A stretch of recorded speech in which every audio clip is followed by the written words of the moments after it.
கஞ்சா உடம்புக்கு கெடுதலா இல்லையா? ஏங்க இது கஞ்சான்ற வார்த்தையை இந்தியாவில் சொன்னாலே உங்களை தூக்கி உள்ளே போட்டுருவாங்க.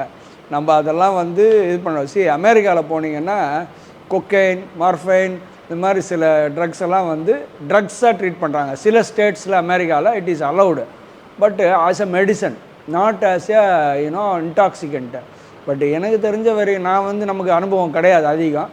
கஞ்சா இந்த மாதிரி எனி இன்டாக்சிகண்ட்டு இந்த மாதிரி போதைப் பொருட்கள் உடம்புக்கு கெடுதல் தான் பண்ணும். ஏன்னா நர்வ்ஸை பாதிக்கும், நர்வஸ் டிஸார்டர் வரலாம், பிரெயின் ஃபங்க்ஷன்ஸை பாதிக்கும். இந்த மாதிரி எல்லாத்தையும் பாதிக்கும் போது கண்டிப்பாக கெட்டது தானே. அதனால் கெட்டதுன்னு தான் சொல்லணும். To know more about the myths, facts surrounding health, heart, liver, kidney and lifestyle disorders, do subscribe and follow Ayushman Holistic Health Center at Kundrathur, Chennai.